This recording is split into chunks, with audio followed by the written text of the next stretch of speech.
tenderness is out the window. What you do to me when the cold bites blue is straight cool.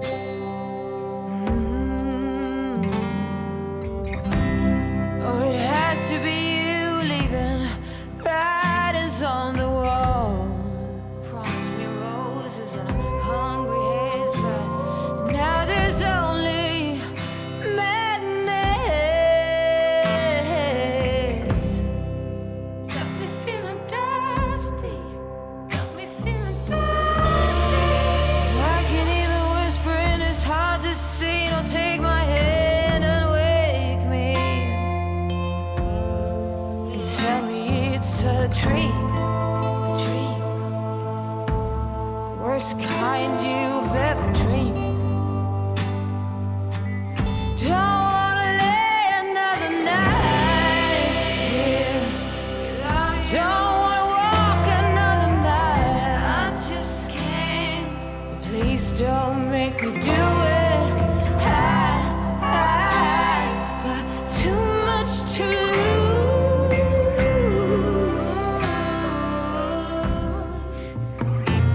I've got too much to lose.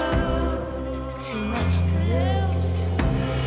Now lay me in the wilderness to dry up bits of your sweet grass. I can't wait no more. Willow trees have died and the last horn lark will fly. Got me feeling dusty. Got me feeling dusty. Please tell me it's a dream. A dream. Worst kind you've ever dreamed. Oh, I don't wanna lay another night. Don't wanna walk another mile. I just can't. Oh, please don't make me do it. 'Cause I got too much to lose.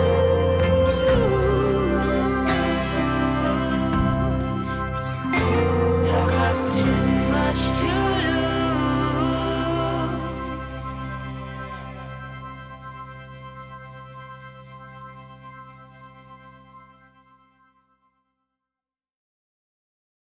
When we wake, hear the birds and see the sun. Side by side our fears are done. Oh, the good times just begun. Oh, we know what we have, let's hold on tight. Found what we're looking for in life. Call us crazy, but things are finally right. With you and I, the future is bright. Oh, you and I, we got it. Oh, we don't need no more.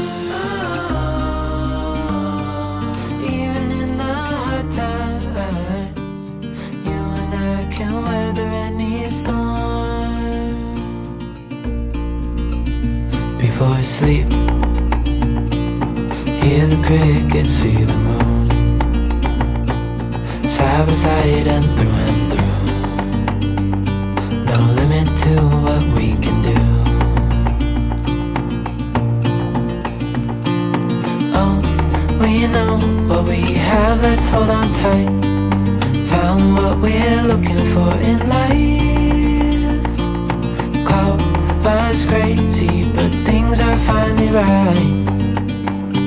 With you and I, the future is bright. Oh, you and I, we got it. Oh,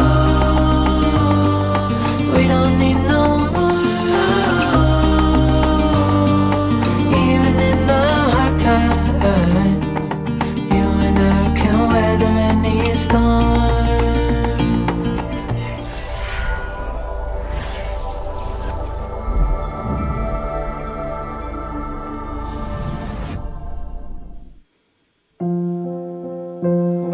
everyone, and welcome to Lunch Therapy. Lunch Therapy is a place for you to take a break from the crap going on in the world. We're committed to this place being a no crap zone, although sometimes there's a little poop. I don't know. No crap, though. No crap. This is episode 197, which means, drum roll please, that next Friday is episode 200. So we're going to have to get, I don't know, we're going to have to do something special for episode 200, right? So episode 200 is coming up. Don't know what's going to happen, but it should be pretty fun. Next thing, this is the thing, is we need things to look forward to. So I'm giving you that, episode 200. We also have an inauguration coming up. I think that's something to look forward to. And let's see who's in the chat room here. Ganell, happy Friday, whatever that means. Well, you know what it means. It means Interview Friday. And today we have a great guest. We have comedian Renee Percy on here. And she's going to... that's why I got the dojo room here behind us. Because she is a ninja comedian. Beautiful song. That was a beautiful song at the beginning there. Kind of nice. When we wake. Yeah, let's see. We've got Lauren Wesley Ackerman here. Good to see you. Do you have 1,000 subscribers yet? No, but we have 750 subscribers.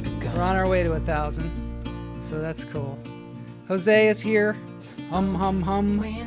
Cult of the Hummingbird. Lauren says holy. All right, so that's all for now. Let's get into the show. Let's get on with the game called Lunch Therapy.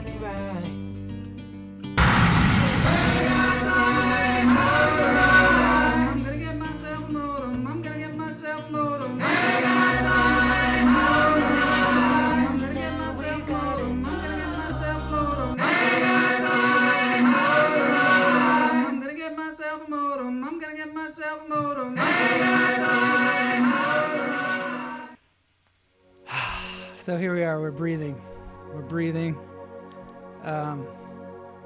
There it is. Renee Percy is going to be on the show today. I'm a big fan of hers because I've seen her on the Tom Kearney show, quarantine comedy show, which I'm sure a lot of you are aware of. I've also, I don't know if I've done a show with her, but I've seen her at Jimmy Shin's shows, at the dojo, the Sycamore Tavern. Seems like a billion years ago. We're going to breathe now. We're going to take 3 breaths like we do at the top of every show. In through the nose, out through the toes. Hold it. Let it go. That feels good. Man, I need that. In through the nose, out through the toes. Hold it. Let it go. As many of you know, last show I dressed up like Gertrude from the JP Patches show. Some of you are from Seattle, some of you are not. Some of you know who Gertrude is. There's me as Gertrude with the actual Gertrude up in the corner. And one of the questions was, do people outside of Seattle know who JP Patches is or who Gertrude is? And the answer is no, not in general, but they know some of their influences.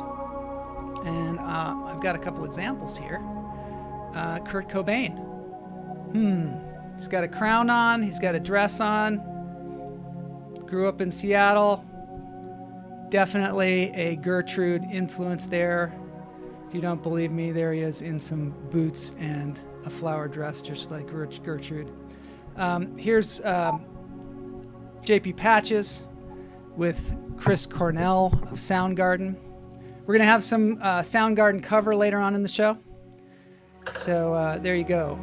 Influences of JP Patches. In through the nose, out through the toes. Hold it. Let it go. Ganelle wants to know, how do I watch Mandalorian on regular TV? The answer, Ganelle, is there is no regular TV anymore. That is regular TV. You have to find Disney Plus. He also asks, or also says, Kurt Cobain is from Aberdeen, right? Aberdeen, Washington. I'm sure they had JP Patches on in Aberdeen. Anyway, on with the show. I've got a guest writer today. Guest writer. Here we go.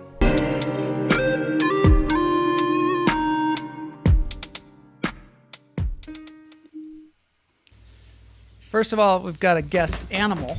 This is Moose.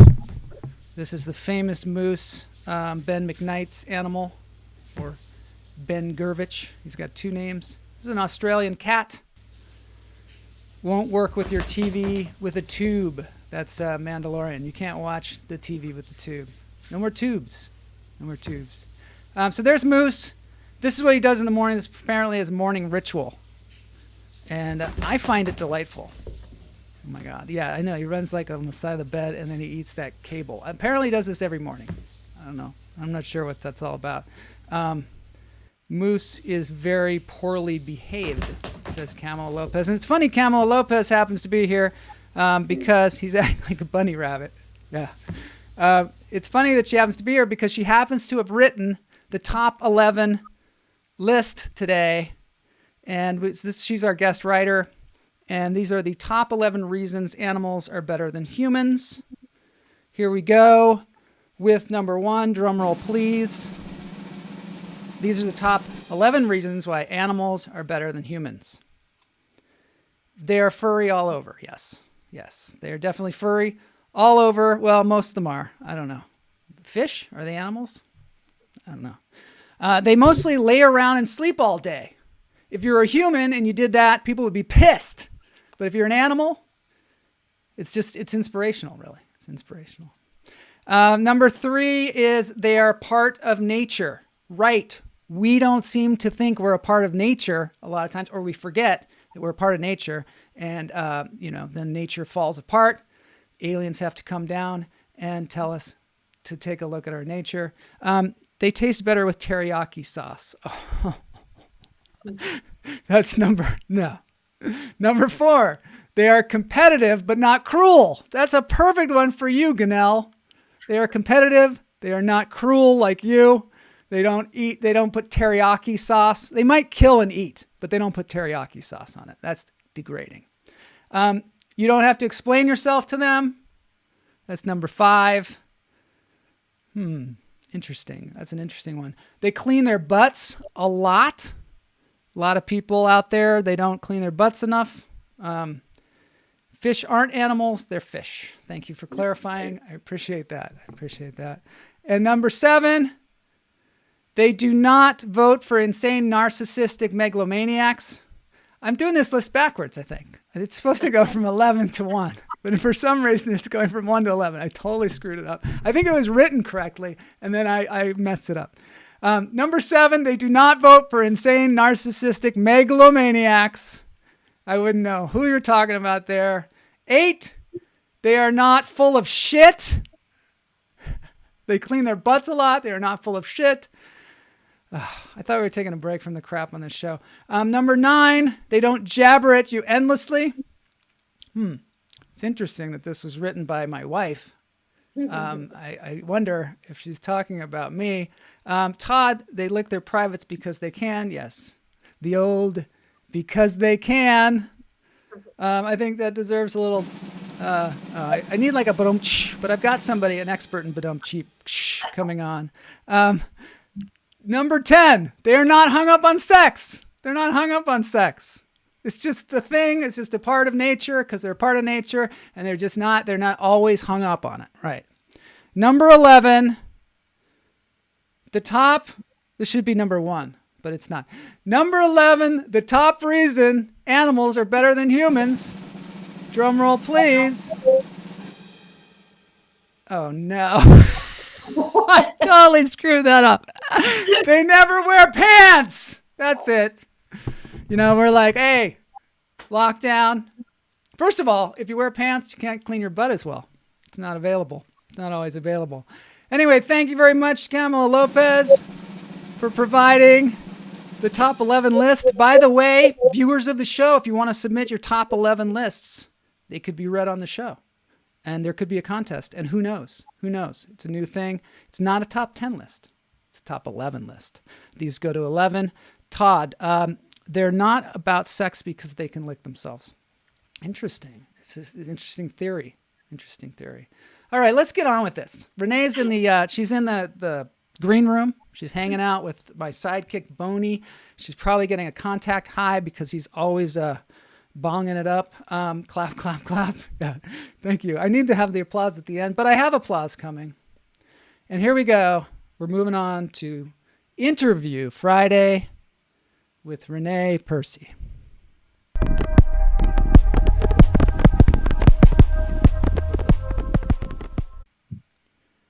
Welcome, welcome, welcome, welcome. I think we need some applause now, maybe. I haven't done anything yet.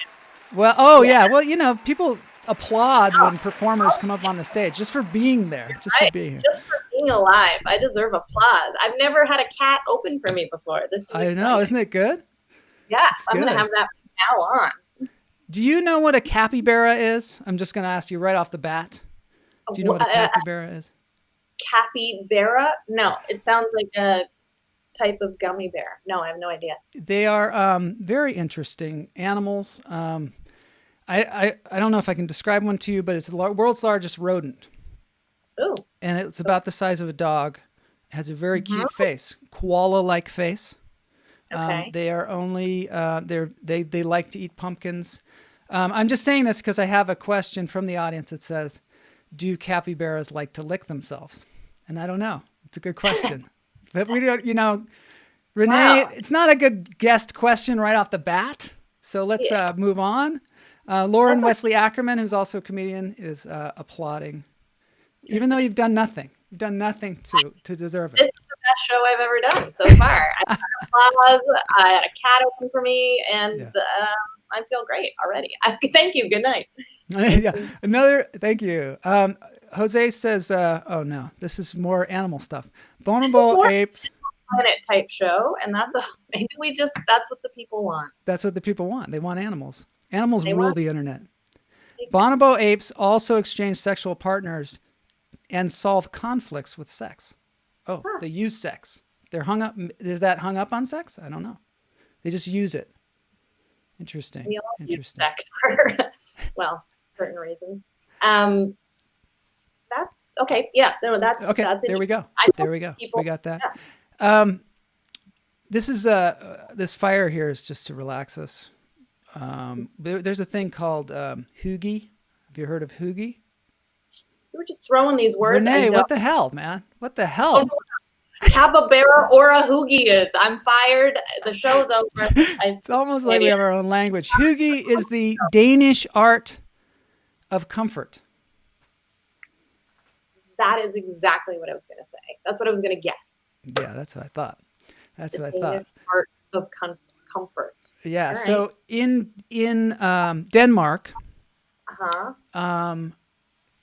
like in America, we say we want our freedoms. You know, in Denmark, they say we want our hygge. Hoogie, meaning It's that- comfort. Or comfort, yeah. That's These what are they people say. that clog, so I don't know if they know much about comfort.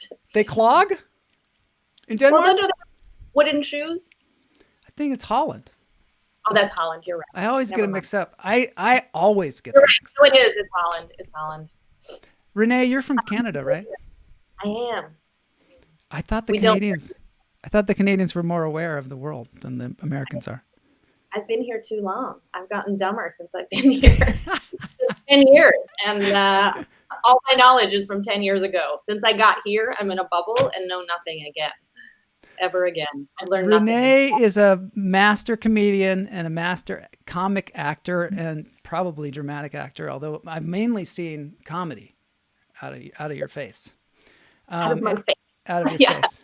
Drama comes out of different body parts, but only out of the face. Yeah. So we're going to show some clips from Renee's work. But I wanted to ask you, you came to the United States. Why would you come here? Why did you come here? It's a good question. These days, for sure, I get asked that a lot. Why are you here? Go home. I came for the reason everybody comes, the dream of fame and fortune. I had a very good career in Canada, and I love Canada, but it does have a low glass ceiling in terms of entertainment. There's only so far that you can go, and I felt like I had written for the shows I wanted to write for, and I'd been on the shows I wanted to be on, and I wanted to do more. So I thought, hey, if I can do it here, I can do it in the U.S. and do it anywhere. I'll be huge, and it's still working on it. Yeah. Hey, was it Toronto? Where did you come from? Toronto? Was that where? Yeah. Mm-hmm. So a lot of comedians come out of Canada to the United States. Martin Short and John Candy. I'm just thinking of some, I don't know off the top of my head. But there's a lot of great comedy. Even like Cheech and Chong, even though we think of them as from Los Angeles or something like that. They're from Canada, or at least by way of Canada. What do you think it is about Canada that's makes for the funny? I think a couple. One, we live above America, so you have to have a sense of humor about that. Yeah. Like when your neighbor below is like a meth lab, you're like, oh, we got a joke. I also feel like Canada's always kind of been perceived as like the little brother of America. And is Martin Short a comedian? Yeah, he's a comedian. Hell yeah. Jeez. Yeah. What is he if he's not a comedian? Ganell? Yeah, I don't know. He's a very comedic person. And also, what was I saying? Yeah, living in above America, but we've been perceived as like the little brother. So, it's like the youngest child has to get attention somehow. I think we live in the cold. You got to have a good sense of humor about that. Quarantine comedy show. Quarantine comedy shows in the house. That's great. SCTV was one of the greatest shows, Lauren says. SCTV was hilarious. And I remember watching it way back in the day when it was just on Canadian television, because I grew up in Seattle. And so we had Canadian Vancouver television. Right. And we used to watch SCTV, and it was a riot. It was so absurd and fun. And even Lorne Michaels. Lorne Michaels, was he involved in that? No, but I think he's Canadian too. Sorry, it just made me think. That's good. Canadians. So when you were up there, I know you did a high school show where you're like a high schooler. That was like the first thing you did, right? Yes, it was a show called Degrassi High. And a lot of people, Drake was on that show. So everybody's like, do you know Drake? And Drake.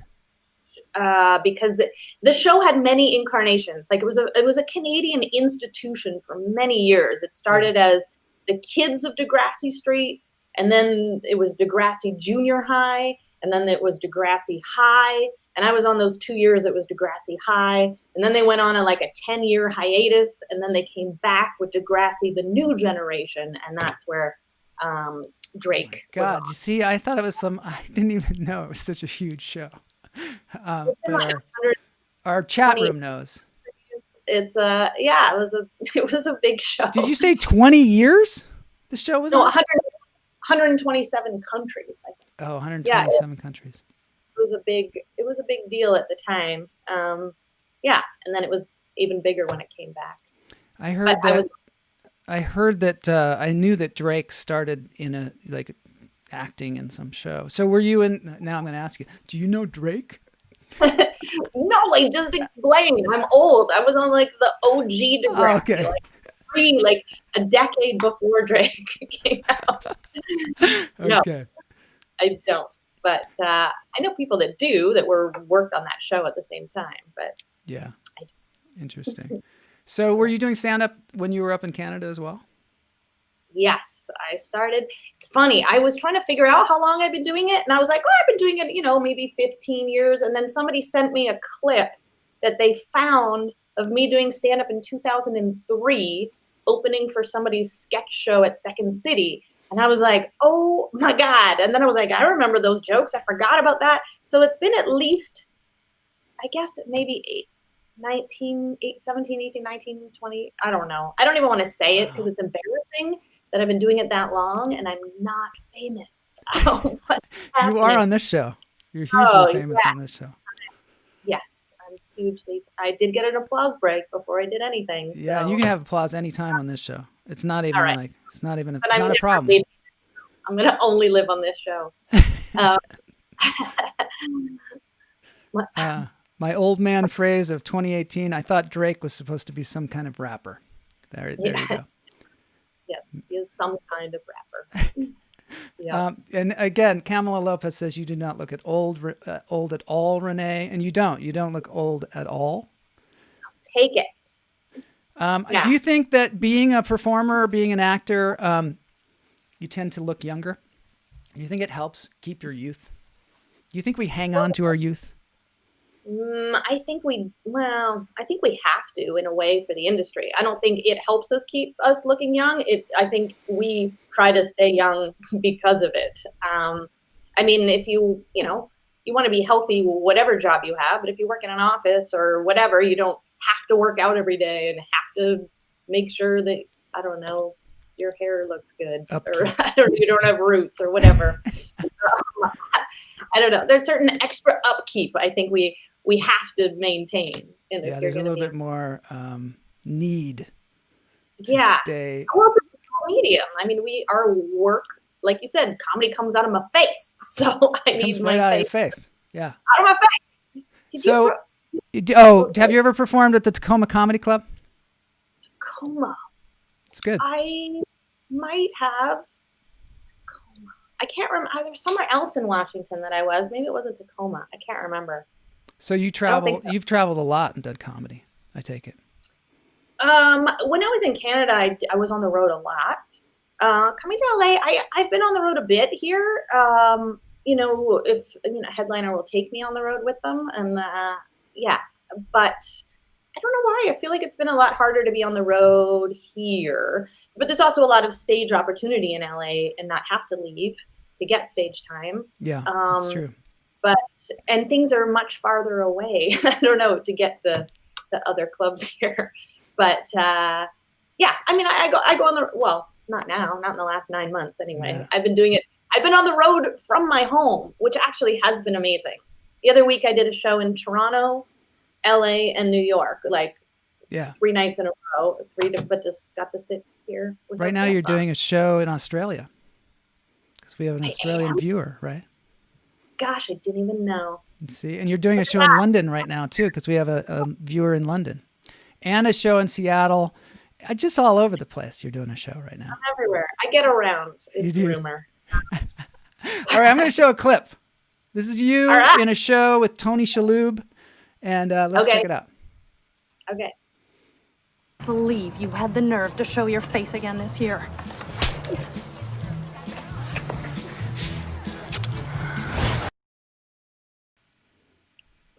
I love those rainbow transitions. Now we're in a different place. We're in a totally different place. That was so that's Tony Shalhoub. And my name's wrong in this place, but that's okay. Oh, did I do it again? It's okay. Jeez. It's the male. I'm glad I had Stephen Tobolowsky on the show, and I spelled his name wrong. The entire interview, his name was wrong. Oh. So yeah, you're in a good group. So Tony Shalhoub, what was that show? What was it? It was called We Are Men. I think it's not on anymore. It was about a bunch of divorced men living at the Oaks or some furnished apartment thing. I was only in that one episode, but I love how you're like, did you do comedy in Tacoma? I don't know, maybe. Did show? I just that one where I made out with Tony Shalhoub. I don't even remember what it was. So much going on. There's a lot. It just feels like a different world. Everything feels like, when did that happen? We've been in this. Did that happen? Did it even happen? Did I leave the house? I don't remember. Was that a dream? That was it was super fun cast. Everybody was super nice. Adam Arkin directed that episode or that show, who's just fantastic. And Tony was amazing because I had to slap him so many times. Did you actually slap him? Yeah, I had to like pretend to make it look like I was. I had to make contact. Yeah. His face. And there was one time I don't know what happened, and somehow I poked him in the eye. So he was very good about it, even though I knew he was in a lot of pain. Yeah, not the best first impression on your first date. Well, then you made out with him too. I mean, it's weird going onto a set as it is, where everybody's all there every day, and they're like, and as a guest star, you go on there and you just have to walk in there and act like you do this every day too. Not only that, but you have to slap one of the main actors and make out with them. Awkward. Awkward. What a great piece of work. My parents were so proud. I was like, I got paid to slap and kiss somebody today. Like, that's not bad. They got to be scared too, because like actors come on and they got all this adrenaline. Right. Yeah. They're Sometimes just so they excited. take it out on your face, and you got to use your face for the funny. And that's right. That's where the funny comes out. That's where the funny comes out. One thing about you, Renee, though, is you are very physical. You do a lot of physical comedy as well. Yeah, I guess you're very physical. Yes, I like the physical. I probably have an example. Oh, okay. There's a viral movie that you guys y'all can watch out there, and it's called. What is it called? Poo. Okay, this is super old. Yeah, super old. But there's some physical comedy, and I mean you do some physical comedy. I'm not saying because of the toilet stuff, but it's very funny. It's a very funny movie. It's almost work appropriate. Sherlock, a true poo story. But yeah, it sounds don't Google like poo though, because I was Googling that to try and find this video, and you wouldn't believe the stuff that came up. But it's on YouTube. It's really funny. And but it was one of the first viral videos. It went like absolutely crazy when we first posted that video. Yeah. And this is like 12 years ago now, 13 years ago. And it went insane. And then it was like 100,000 views a day. It was just like going nuts. And then all of a sudden it was gone. The link was broken and nobody could get to it. And all of a sudden press was picking it up. But now the link didn't work. So it was broken. So we had to wait a few days, and we were like, what the hell is happening? YouTube wasn't responding. And then they finally sent us a letter and said that their lawyers have decided that non-sexually graphic fecal matter was allowed on YouTube. Like their lawyer had to go through a whole... You made them have a meeting. They were like, wait a minute. Yeah. YouTube had to discuss my poop. So I want to get clear on what the story is, because I didn't really explain it very well. But the story is, it's actually, I looked it up on Snopes, because it's actually one of those like true stories, but you don't know whether it's true or not. And what it is this woman, she has a one-night stand with this really nice guy. And she wakes up the next morning and he's like super nice, like, hey, thanks for staying. Make sure that, you can lock the door. And you're like, I'll leave. And he's like, no, you lock the door behind you to spend all the time you want. And just make sure you do one thing. Leave me your number. And then you're all like, oh, this is great or whatever. And then she goes in the bathroom, or then she has like a bad stomach ailment. She goes to the bathroom, and then the toilet doesn't flush. And then what happens? Then hilarity ensues. So, yeah. But yes, it's an urban myth. When we put that video out, the number of people that wrote or called in, we were on talk shows and stuff about it, everybody was like, that was me. That's my story. They took my story. But it just became an urban myth. It was an urban myth. Yeah. So basically, Ganelle says fucking lawyers. There's lawyers at YouTube. It is weird. Yeah. So basically what happens is she can't flush the thing. She's embarrassed. She puts it in a bag and she's going to throw it out. And then she leaves her number, and then she walks out the door, and the door locks behind her, and she forgot the bag of poo that was sitting right next to her number. And then it's like a lock commercial, right? That's the way they did it, right? Originally, yes, we did it as like a promo, like a spec commercial spot. right? Yeah. And then so it has like no shit. It says like Sherlock. I don't remember, some lock company at the end as a joke, but yeah. So I don't know why we did that. The guy that was producing it wanted to get into advertising, I guess, and so the link got taken down, and now it doesn't work. So we lost, I don't remember a couple million views that we had at the beginning, and then they're like, no, you're allowed to put it on YouTube now. So we had to repost it as if it never happened and start all over again with our views. So it was a little bit frustrating, but then it kind of went viral again. And It's got 8 million views on it right now. 8 million. That's a lot for a short. Yeah. It's weird too that they wouldn't just like take it down, like turn it off for a little while and then put it up. It's just so rude. So rude of YouTube. Yeah. They fully just like canceled it. And then they're like, actually, you can do it. Ridiculous. And then we sold it to Kohler or one of the toilet companies. Really? I think we ended up, yeah. And then they were using, I don't know. Too funny. It's had a few lives, that thing. I got a lot of meetings out of it, and that was a good learning experience to make sure you have another video ready right away. Because people are like, oh my gosh, viral video, can you do it again? And we just kind of didn't. Yeah. I already did it. I did it already. I did the thing. You want me to do that again? It's like striking gold. You can do it twice. Poop 2. Poop Show 2. Poop 2.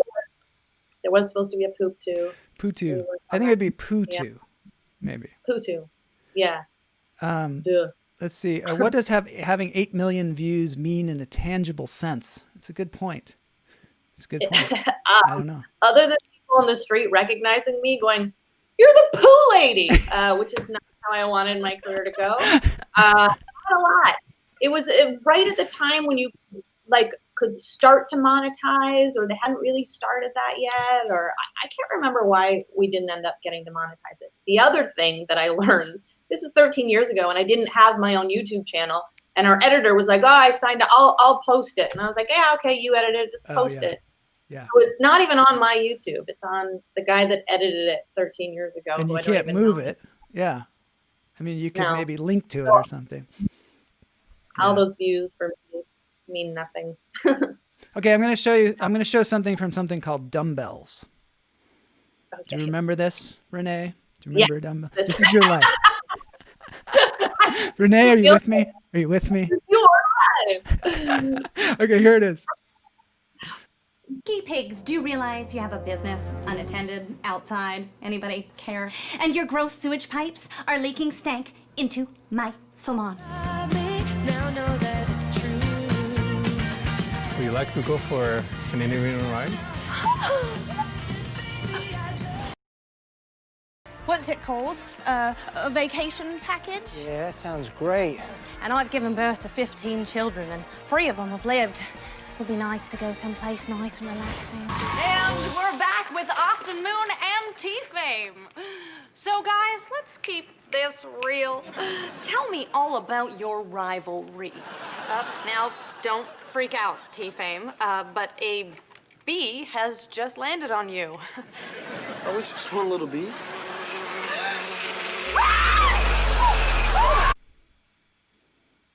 There was a couple things there. There was more than just what I said it was. That would be weird if that was all one movie. That would be be the weirdest movie. This doesn't make any sense at all. I like the thing with Fabio. That was the first thing I was looking at was Dumbbells. Yes, Dumbbells. What is that? Do you remember what that is? Do you remember doing this? I remember that. Yes, I do remember that. That was a super fun movie to do. I had a freaking blast shooting that movie. And I think it's streaming on stuff now. I can't remember where it is. I'm so bad at promoting. It's on all the streaming platforms, I'm sure. Yeah. The movie itself is, it was a lot of fun to do. Yeah. It didn't do great in the theaters. But I got to ride a motorcycle with Fabio. I mean, it was pretty fun for me. I got to play that hilarious character I loved. He had big hair every day, fun outfits, and Fabio's my idol, by the way. That's why you have this look. because Okay. I just, I just want to be so much like Fabio. And if Ganel says, I love Fabio. No, I remember when I used to have long hair, which I still have long hair, so I don't know what I'm talking about. But it used to be people would, I know. When this is a long time ago, I work in a restaurant or something like that. They would call me like Antonio Banderas or Fabio. Or Fabio, with the Yeah. hair.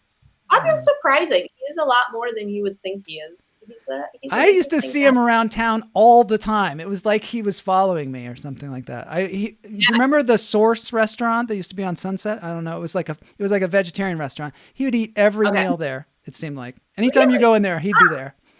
Yeah, and then also he worked out at the same gyms that I worked out at. Like I worked out at Crunch, and then I worked out at the Gold's Gym, and I'd see him at both places, and both of us are like, "Why are you belonging to two gyms? What's wrong with you? Or some kind of narcissist or something?"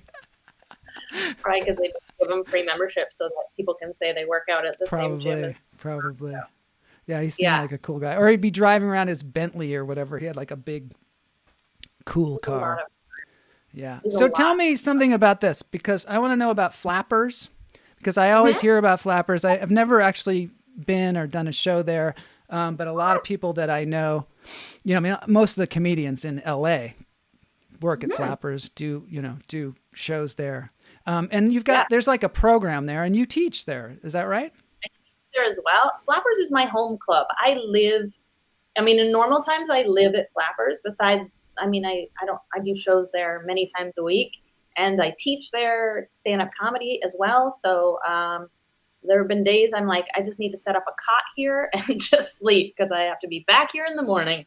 I love that club. Actually, it's a really, I would say that is my home club now, and it's very friendly, and I don't know. I like the vibe there. It doesn't have the same. I love the other clubs too and performing at them, but it doesn't have that, I don't know, that same kind of like hard edge as some of the other ones. It's just a friendly, great place to perform. And they're very supportive of their comedians. So they have like a university or some kind of a like comedy, like a program, not just like one-off classes, but they also have a certain program. And I've seen people like on stage saying, I graduated from Flappers. So what does that mean? From FU University. Yeah, FU. Flappers. They have classes in stand-up comedy and writing and improv, and I'm not sure all the other sketch writing. I teach the stand-up levels 1 and 2, but there's a bunch of teachers that teach there, and people are surprised when I say I teach stand-up, but there is a very specific structure to stand-up that a lot of people don't realize. They're like, you say funny things, but any writing form has its own set of rules and structure. Just as if you were to write a screenplay, you would need to know what that format is, versus if you were writing a haiku. They're both writing, but they have very different rules. Yeah. So for people that ever want to try stand-up comedy, I always say take a class to start. It is the best way. It's so supportive. By the end of the 5 or 6 weeks, you'll have a solid 5-minute set. You get to do a showcase on their Flapper stage. So I think it's a great introduction for people. And it's also, even for me that have been doing it, I don't know, whatever we figured out, 18, 19 years, to go back to those basics is really beneficial. When a joke's not working for me, I'll go back and be like, what am I missing here? Do I have my topic, my attitude? Is my point of view clear? And so I think it's really beneficial. So I love teaching there. I also have my own studio in normal times. You can't really see it right now, but you have your own studio. That's what you see behind us, or behind you? Yeah, you can't see the stage right now because I've got like a backdrop over it, but normally that's out of the way, and there's like the brick wall, and I've got a stage. And what is it about a brick wall? Why do comedians have to stand in front of a brick wall? What's the heck's going on with that? Question. I wonder. I should look up the etymology of the brick wall, or why that started. I'm not sure. The history of the brick wall. I don't know. There must have been a famous club that had a brick wall, just had a brick wall. People were like, hey, I like this. This is great. It makes me laugh. Yeah, that brick wall is hilarious. Brick walls are so funny. I think you just want something less funny. Like, that would be bad if the backdrop was funnier than the comedian. So you just wanted the least nothing funny distracting. Nothing distracting. They're like, bricks are not. Nobody thinks bricks are funny. We'll go with that. Todd Lee says flappers sounds like an offshoot from the hummingbird cult. We have a cult. I don't want to scare you or anything, but this show has its own cult. Yeah. It's called the Cult of the Hummingbird. If you're on the show, you're sort of automatically in the cult. So look out. If you ever see hashtag Cult of the Hummingbird, that's and all it is it's a place. It's a community where we lift each other up. That's all it is. Okay. There's no dogma. There's no mind cage. You can come and go as you please, but in general, it's just basically lifting one another up as performers and as people. And all my money to the ruler, and then there's a lot of money that flows into my PayPal account, of course. Right. Martin Short could use a class from Renee on how to be funny. What? I mean, people could use classes from Renee, but I don't know. Martin Short, he's pretty hilarious. Yeah, I think he's figured it out by now. I think he's pretty good. Okay. I'm not worried about Martin Short. I think he's going to have a good career. Yeah, you heard it here first, you guys. I think he is. He's going to have a good career. I read his autobiography, or I listened to his autobiography on Audible, and it's hilarious, by the way. If you haven't heard it, it's really funny. But there's a bench in Hollywood where he and his wife sat on the bench, and he was like, I just don't know if I have it. I don't know if I'm going to ever make it, because all his friends were making it or whatever. And every once in a while, they drive by that bench, and they go, there's the bench of despair, or whatever they call it. So he said, and he had, unbelievable, all the people that he came up with in Canada and all that stuff. Let's see. Kamala says, well, in New York City, all the comedy clubs are in the basement. Most of them have brick walls. That could be it. Flappers is the COH bar. I don't know what it means, Matt. Sometimes Matt has these references that are just, too, they're like in a... He'll explain it. There's no sexual hang-ups. I'm not sure what that means. I guess animals. Let me back to the animals. Jose's really onto animals. He just wants to talk animals. Well, it's my fault, because all I do is show animals and comedians on the show. It comes from the 1940s when comedians performed in front of a shooting squad. If they ain't funny, they get some lead. Wow. Yeah. That got dark. That got intense, dark, isn't it? Pretty intense. Oh, this is how dumb I am. COH means Cult of the Hummingbird. It's your own cult. I don't even know that my own cult. I don't even know. You're the worst cult leader ever. He's abbreviating. I'm the worst. Yeah, I am terrible. Well, that's, it's up to the cult members to come up with the nomenclature. Flappers is the Cult of the Hummingbird bar. No, everyone knows that the Cult of the Hummingbird has the Trash Panda Comedy Club, which is my comedy club. Where's that? It's just in my mind. This cult is getting weirder with a minute. Well, this is a weird show. Trash Panda Comedy Club is like whenever I do comedy on the show, like in a formal setting, it's the Trash Panda Comedy Club, mainly because there's a big debate about raccoons and whether raccoons are trash pandas. Some people call them trash pandas. Yes. Yeah, you know what I'm saying? You've seen the commercial. Okay, now I'm going to show two clips. I'm going to show one clip of your stand-up because we're talking about your stand-up. And this, I'm going to point out, is vulgar and disgusting. That's how I like it. Avert your eyes from this. It's just, oh my God, it's horrible.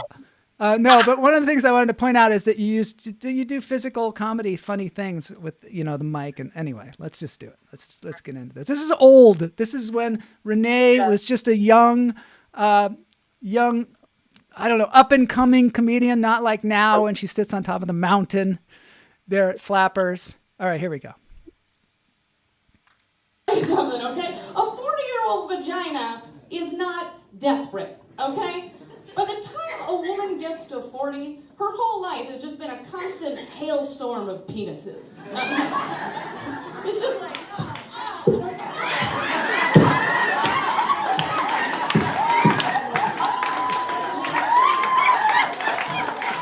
Just trying to get through it.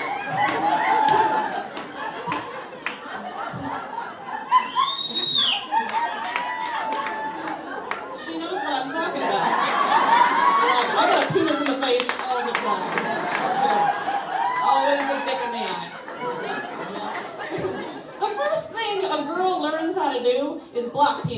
right?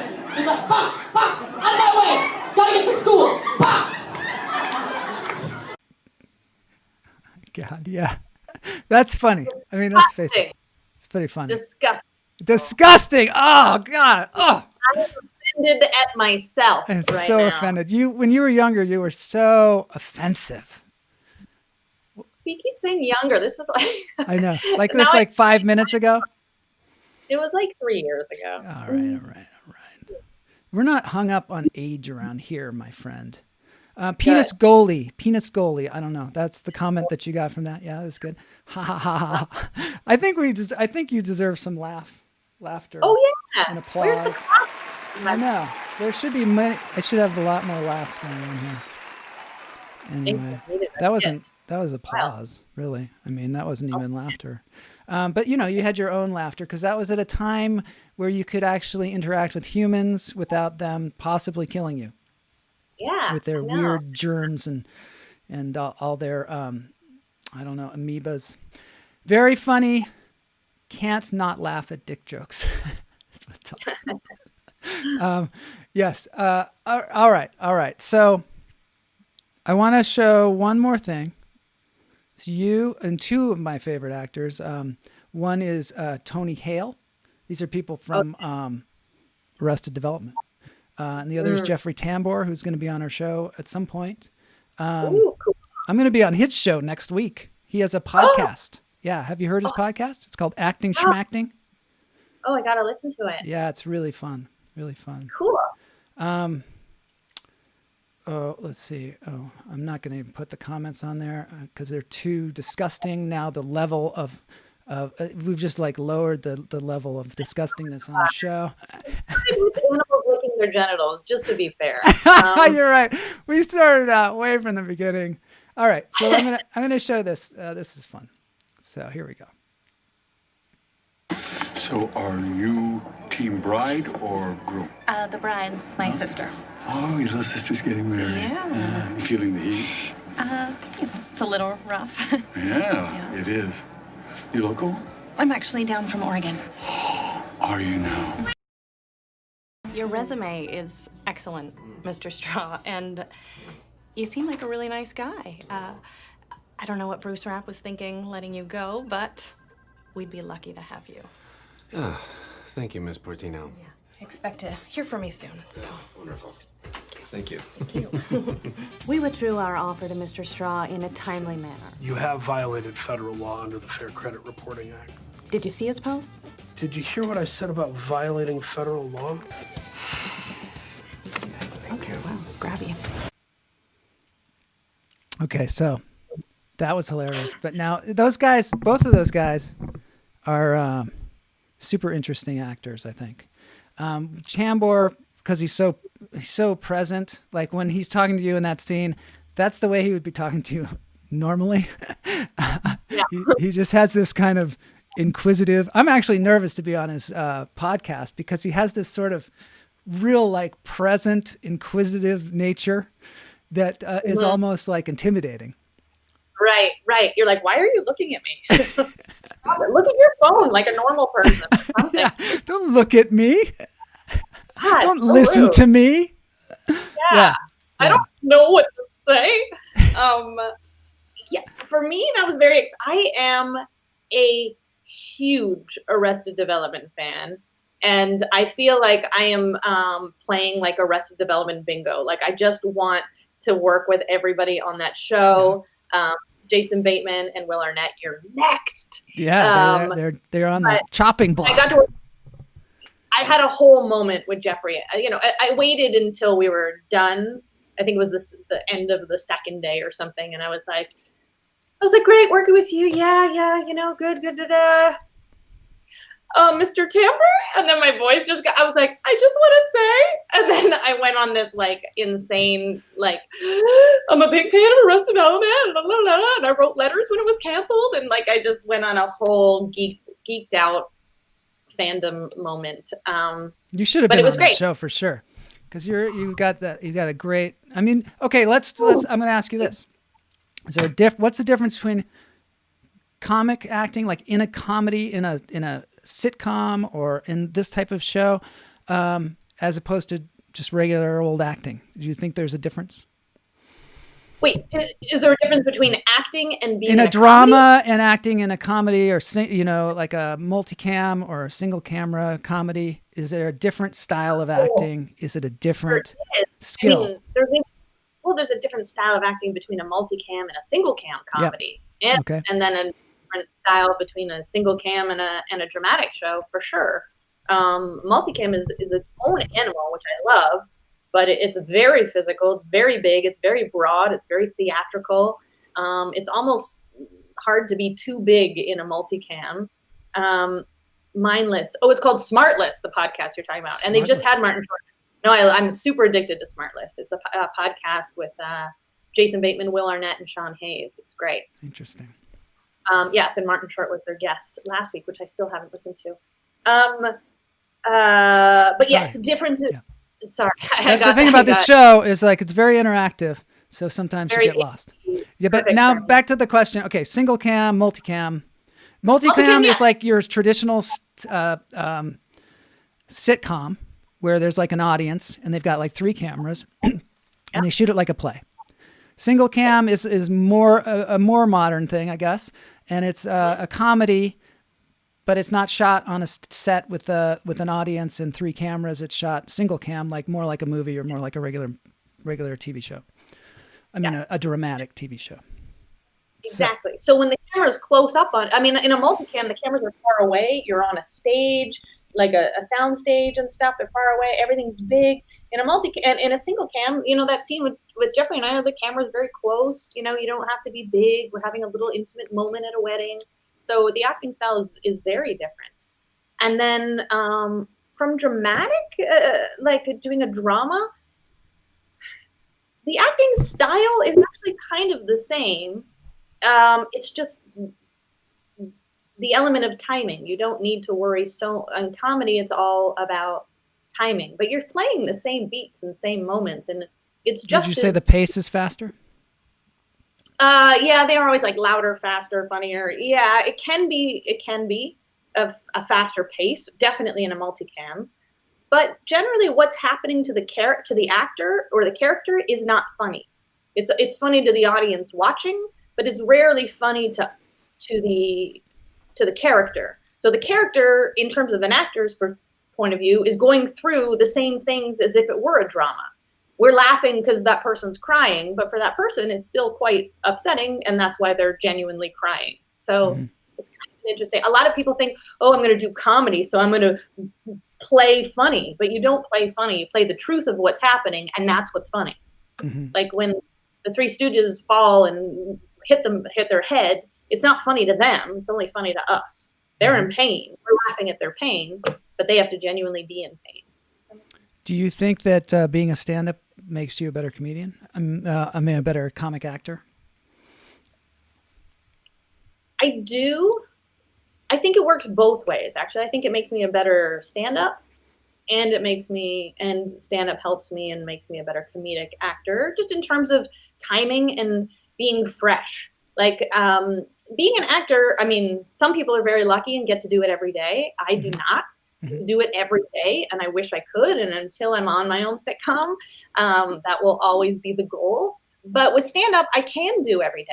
I do most days, doing stand-up. So at least I'm always exercising that muscle, and I'm staying fresh, as opposed to there could be 6 months between acting gigs. Now there's been at least 9 because nothing's happening. So instead of sitting by the phone waiting to get to do your art, stand-up is immediate, and I can do it all the time. And so then when I am on set, I feel like, oh, okay, no, hasn't been a year since I've been on.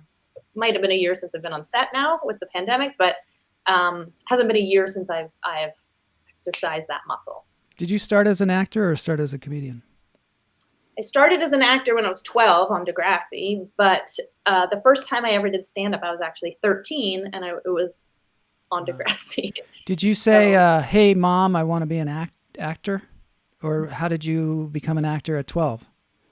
How did I become? I was a dancer as a kid, so I was performing, and there were auditions for Degrassi, and I auditioned one year, and I didn't get in. I didn't make it, Didn't get booked. Then I auditioned again the second year. I did not get it. And then the third year, every year they wrote me a letter and they said, you're too young, but should a younger part arise, we'll let you know. And then never happened. And then the third year when I was 12, because everybody on that show was much older than me. I was the youngest person by far. My best friend was 16 on the show. You know, they were 18 playing 15. Do you remember Happy 16. Days where they were like 30 and they were in high school? Right. Quite that bad. They were definitely kids, but I was by far the youngest. I was 12. Yeah. And then so finally when I was 12, I looked older. So I could look like I was in, and then I played somebody in 10th grade. So for me, being in 8th grade, playing 10th grade, I was like, I'm so cool.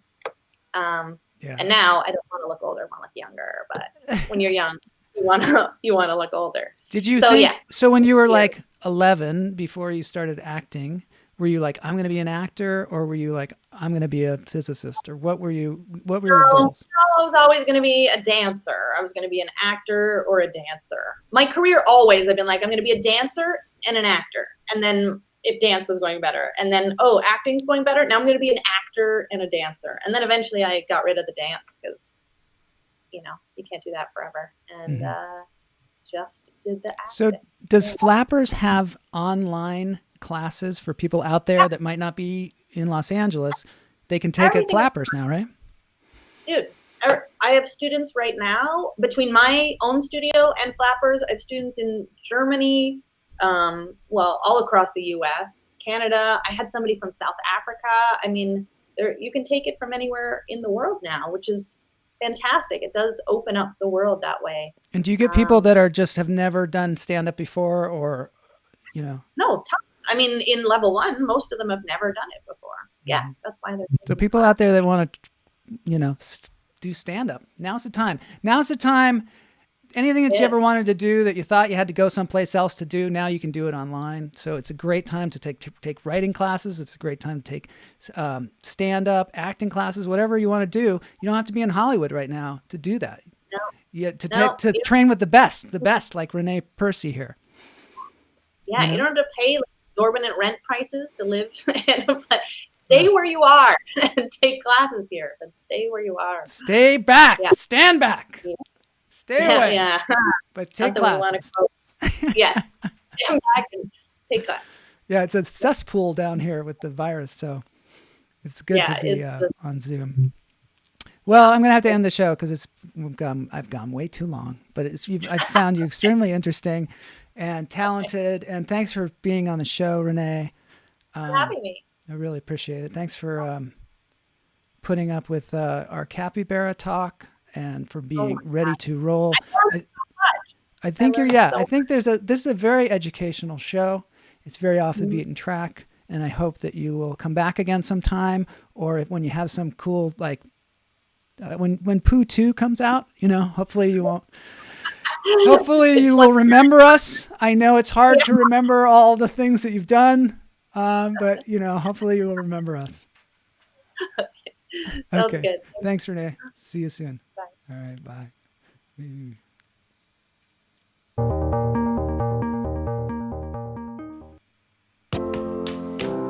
All right. That was Renee Percy. I was going to have the Running Mates on, but we're going to actually have Dan Dubuque on today for the dance party. That was great. Renee's super good sport. Clearly, she has done a lot of stuff, and she is very understated about all the great shows and things that she's done, all the great people that she's worked with, and her teaching at Flappers. Comedy is, they take comedy seriously over there at Flappers. Jose says he was gleed when Arrested Development came back on Netflix. Did LA run out of toilet paper again? Clearly we need it here. Give her a shirt. Yes, okay. We have to send her a shirt. Sure. For being such a good sport. Lunch therapy shirt. Lauren says, good show. Keep drumming the truth with laughter. I like it. Drumming the truth with laughter. That's right. And thanks for Moose for being on the show and being a good sport, and showing his wake up procedure. But now we're moving on to the dance break, and I'm going to try not to talk Well, Dan Dubuque plays his music. We're just going to play a little bit of it. It's brand new. It's out there. It's a song by Soundgarden called Spoon Man. Dan Dubuque, if you've seen him on the show before, he's an incredible performer. Without further ado, oh, wait. Next week, I wanted to say, next week we're going to talk a little bit more about Tasmanian devils. Well, we haven't talked about them at all. So, I think we need to talk about that weird animal that John mentioned on Wednesday. Some weird, like, koala type animal. But the big thing is, the 200th episode is coming up. Make your videos. Send them in. Say, hey, congratulations, everybody, on Lunch Therapy's 200th episode. And then also, we're going to have on Monday a segment of the show written by an AI, written by artificial intelligence. So we're going to see, how well they can do. I found an artificial intelligence that is going to write something for me. So we'll see. I'm going to feed in a bunch of episodes of the show, and then he's going to spit out, I don't know, maybe an entire episode, maybe, I don't know. We'll see. But we've got that to look forward to. And now, well, let's see. Oh, thank God. Oh, thank God. And thank you, Kamala Lopez, for writing the top 11 today. That was super fun. And here's the dance break. Dan Dubuque.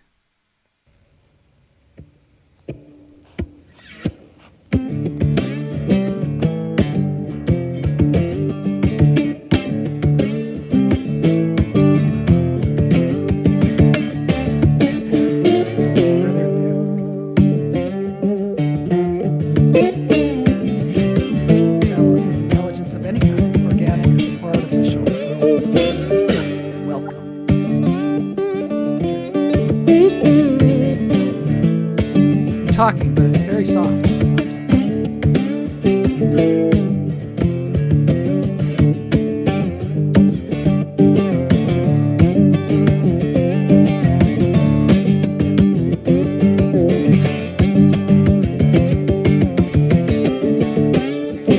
Go to Dan Dubuque's YouTube channel. Send him some Venmo, because he likes to get money, as all performers do. And that is not a green screen. It is out in the snow. You can't wear gloves when you do that.